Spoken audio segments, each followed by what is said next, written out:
Antena 1 Notícias.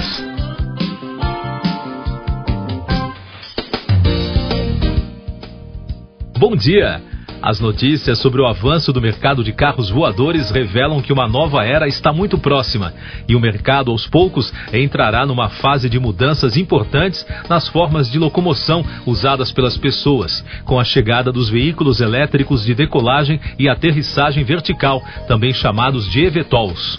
A EV Urban Air Mobility Solutions, por exemplo, startup da fabricante brasileira de aviões Embraer, sediada em Melbourne, na Austrália, está investindo no primeiro formato e já fechou acordos para entregar modelos projetados que devem ser usados no Brasil, Reino Unido e Estados Unidos. No total, foram fechadas 3 parcerias para oferecer modelos para as empresas Hello, que opera nos Estados Unidos e no Reino Unido, a Ascent, que atua no Sudoeste Asiático, e a Helisul, que oferece serviços na América Latina. O veículo foi projetado a partir da Embraer X, incubadora que acelera empresas de tecnologia e mobilidade urbana.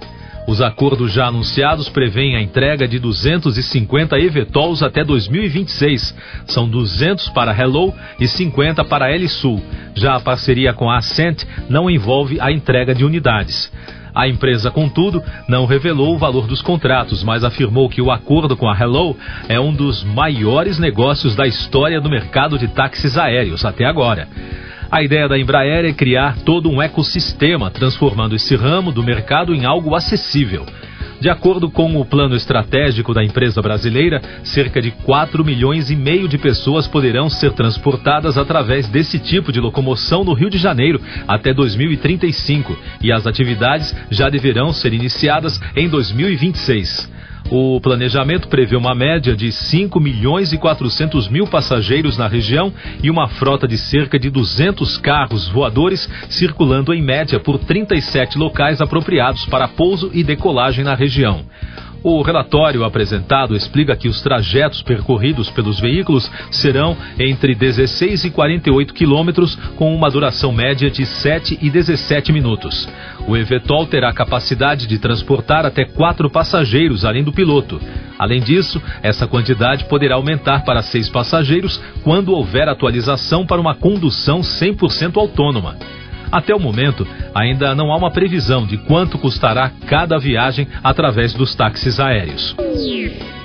E daqui a pouco você vai ouvir no podcast Antena 1 Notícias. Governo anuncia bloqueio de 8 bilhões e 200 milhões de reais no orçamento federal.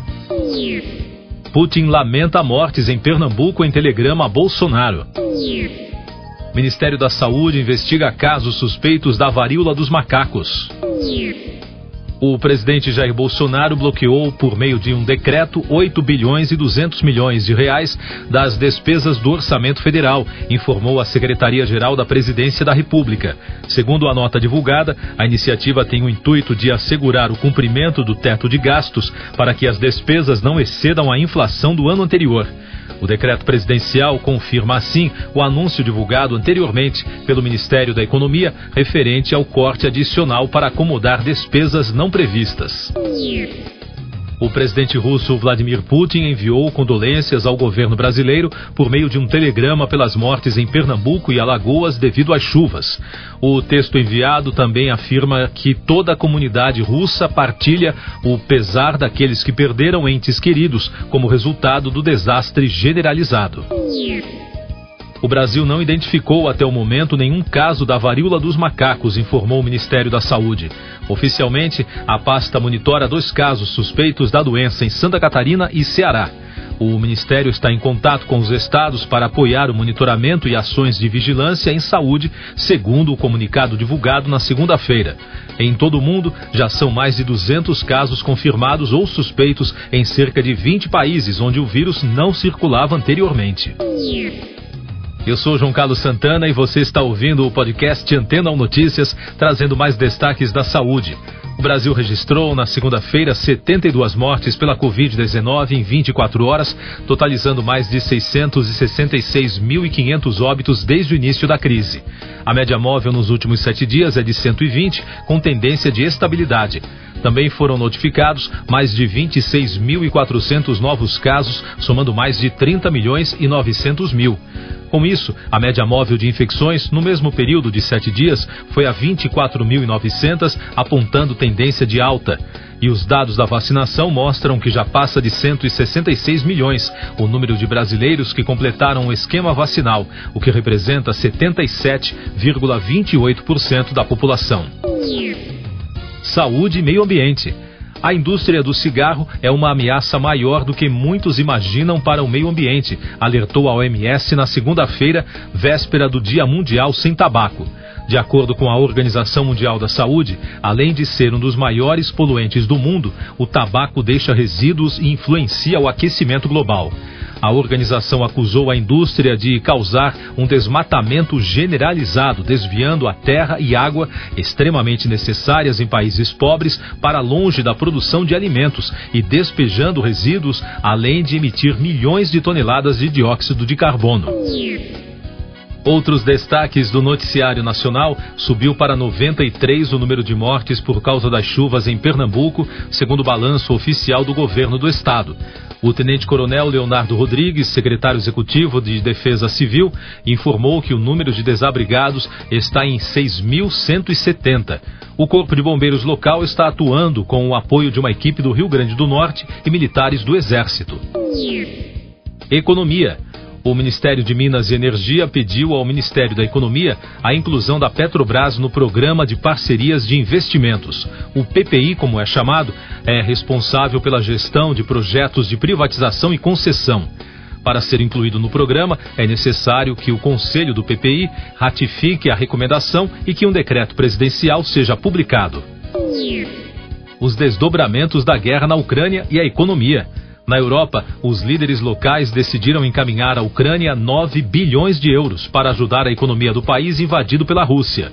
O presidente do Conselho Europeu, Charles Michel, afirmou que o Conselho continuará ajudando a Ucrânia em suas necessidades imediatas de liquidez, tuitou o representante durante a cúpula realizada em Bruxelas. O Bloco Econômico Europeu também anunciou um acordo para implementar um embargo parcial de importação de petróleo da Rússia como punição pela invasão da Ucrânia. A expectativa criou tensão no mercado na segunda-feira e elevou o preço do barril do petróleo para a casa dos $120, valor que, segundo analistas, poderá subir ainda mais, causando mais impacto na crise inflacionária pelo mundo. No Canadá, o governo local deverá apresentar uma nova legislação para congelar a compra de armas de fogo.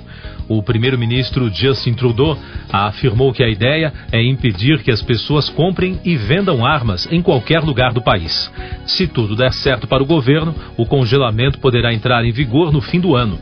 O Ministério da Segurança Pública apresentou uma série de emendas no parlamento para garantir que as propostas possam ser implementadas rapidamente.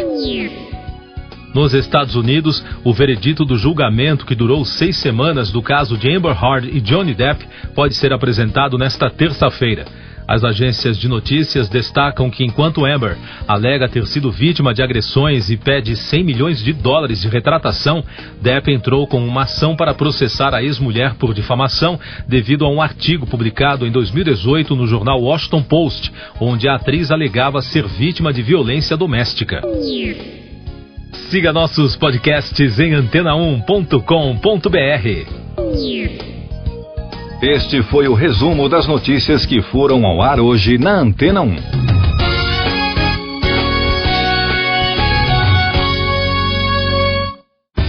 Depois de tanto conteúdo legal, que tal se hidratar com água rocha branca? O consumo regular de água durante o dia traz benefícios para a saúde, como, por exemplo, manter a pele bonita e hidratada. Rocha Branca, da fonte direto para a sua casa. Depois de tanto conteúdo legal, que tal se hidratar com água rocha branca?